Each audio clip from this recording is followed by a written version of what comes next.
அனைவருக்கும் வணக்கம். இன்றைய ஜோதிட நிகழ்ச்சியில் நாம் பார்க்க இருக்கின்ற ஒரு அற்புதமான ஜோதிட தகவல் என்னவென்று சொன்னால், சுகுணா என்ற நேயர் தன் ஜாதகத்தை அனுப்பி தன் ஜாதகம் சம்பந்தமான சில கேள்விகளை கேட்டிருக்கிறார். அவர் கேள்விக்கு என்ன பதில், என்ன பரிகாரம் என்று பார்ப்போம். ஐயா, என்னுடைய பெயர் சுகுணா. நான் 29 ஜூலை 1986 பிறந்துள்ளேன். இரவு 8:45 பிறந்துள்ளேன். என்னுடைய திருமண வாழ்க்கை நன்றாக இல்லை. ஏன் என்னுடைய திருமண வாழ்க்கை நன்றாக இல்லை? என் திருமண வாழ்க்கை நன்றாக வருவதற்கு ஏதாவது பரிகாரம் உண்டா என்று கேட்டிருக்கிறார். சுகுணா, நீங்கள் 29 ஜூலை 1986 பிறந்துள்ளீர்கள். இரவு 8:45 பிறந்துள்ளீர்கள். உங்களுடைய வயது 40 வயது நடைபெற்று கொண்டிருக்கிறது. பரணி நட்சத்திரம் 4ஆம் பாதம் மேச ராசியில் பிறந்துள்ளீர்கள். உங்கள் லக்கணம் கும்ப லக்கணம். தற்சமயம் உங்களுக்கு நடைபெற்று கொண்டிருக்கின்ற திசை ராகு மகா திசை நடைபெற்று கொண்டிருக்கிறது. உங்கள் ஜாதகத்தில் லக்கணத்தில் குரு பகவான், 3ஆம் இடத்தில் சந்திரன் ராகு, 6ஆம் இடத்தில் சூரியன் புதன், 7ஆம் இடத்தில் சுக்கிரன், 9ஆம் இடத்தில் கேது பகவான், லக்கணத்திற்கு 10இல் சனி பகவான், தனுசு ராசியில் செவ்வாய் பகவான். இதுதான் உங்களுடைய ஜாதகம். பொதுவாக ஒரு பெண்ணினுடைய திருமண வாழ்க்கையை சொல்லக்கூடிய இடம் 7ஆம் இடம்.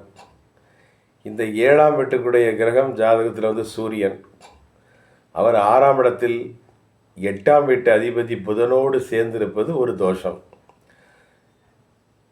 லக்கணத்திற்கு 7ஆம் வீட்டு அதிபதியாகிய கிரகம் சூரியன், அதான் கணவனை சொல்லக்கூடிய கிரகம். அந்த கிரகம் அஷ்டமாதிபதி என்று சொல்லப்படக்கூடிய புதனோடு சேர்ந்து மறைந்த நிலையில் லக்கணத்திற்கு 6ஆம் இடத்தில் இருப்பதால் உங்கள் ஜாதகத்தில் களத்திரஸ்தானம், அதாவது கணவனை சொல்லக்கூடிய கிரகம் அவ்வளோ சரியாக இல்லை. அதேபோல் 7ஆம் இடத்தில் சுக்கிரன் உள்ளார். ஜோதிடத்தில் ஒரு விதி உண்டு, காரகன் காரகத்துவம் பெற்றால் காரக நாசம் என்று சொல்வார்கள். களத்திர காரகனாகிய சுக்கிரன் களத்திரஸ்தானத்தில் இருப்பதாலும் அவரை பகை கிரகமாகிய குரு பகவான் பார்ப்பதாலும் உங்களுடைய முதல் திருமண வாழ்க்கை நன்றாக இருக்காது. என்னை பொறுத்தமட்டில் 2ஆவதாக வரக்கூடிய திருமண வாழ்க்கை தான் நன்றாக இருக்கும். அல்லது ஏற்கனவே திருமணமான ஒரு நபருக்கு நீங்கள் 2வது மனைவியாக நீங்கள் வாக்கப்பட்டிருந்தாலும் உங்களுடைய திருமண வாழ்க்கை நன்றாக இருக்கும். ஏற்கனவே திருமணம் ஆகாத ஒரு நபருக்கு நீங்கள் கல்யாணமாகி செல்லக்கூடிய பட்சத்தில் உங்களுடைய திருமண வாழ்க்கை கண்டிப்பாக நன்றாக இருக்காது. அது விவாகரத்து போன்ற சூழ்நிலையை உருவாக்கி 2வது திருமணம் நடக்கக்கூடிய ஒரு வாய்ப்பினை கண்டிப்பாக உருவாக்கும். இதுதான் களத்திர தோஷம் என்று சொல்வார்கள். திருமணத்திற்கு முன்பாக வாழைமரத்திற்கு ஒரு கல்யாணம் பண்ணிவிட்டு இந்த களத்திர தோஷத்தை கழித்திருக்க வேண்டும். அப்படி நீங்கள் கழிக்கவில்லை. எனவே இந்த திருமண வாழ்க்கை நீங்கள் நினைப்பது போல் இருக்காது. இது விவாகரத்துக்கு ஏற்படக்கூடிய வாய்ப்புகள் கண்டிப்பாக உள்ளது.